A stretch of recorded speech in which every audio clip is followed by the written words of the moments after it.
చాలా సంవత్సరాలుగా ఎప్పుడు డోలీల్లో ముఖ్యంగా మన అరకు, అల్లూరు సీతారామరాజు జిల్లా ఇలాంటి మన గిరిజన ప్రాంతాల్లో సరైన రహదారులు లేక ఇంకా డోలీల్లో కొంచెం ఇబ్బంది పడుతూ ఉంటారు. రహదారి సౌకర్యం లేదు, డోలీ మోతలు తప్పట్లేదు. గర్భిణీ స్త్రీలకు కానీ ఏదైనా కష్టాల్లో ఉన్నా, ఎనీ అంటువ్యాధులు కలరా లాంటివి వచ్చినా కానీ ఇవన్నీ చూస్తున్నప్పుడు ఒకటే అనిపించింది, కూటమి ప్రభుత్వం తరఫు నుంచి మనం ఏం చేయగలం.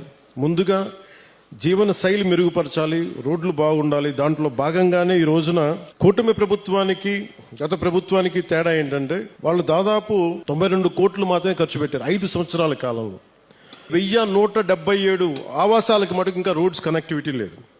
సో వాటిని తీర్చడానికి, ఆ రోడ్లు కనెక్టివిటీని పెంచడానికి అడవి తల్లి బాట కార్యక్రమం కింద చేపట్టబోయే కార్యక్రమం 24-25కి 601 పర్టికులర్లీ వల్నరబుల్ ట్రైబల్ గ్రూప్స్ ఆవాసాలకి 1069 కిలోమీటర్ల రోడ్లు కనెక్టివిటీని అందించడానికి 1005 కోట్లతోటి పనులు మంజూరు చేశాం. మిగిలిన ఇంకొక 576 ఆవాసాలకి రోడ్లు కనెక్టివిటీ వచ్చే కాలంలోనే సమీప కాలంలో దశల వారీగా మేము అభివృద్ధి చేపడతాం. అంటే ఈ టెండర్స్ కూడా ఏదో ఇప్పుడు టెండర్స్ కూడా కాల్ ఫర్ చేశాం.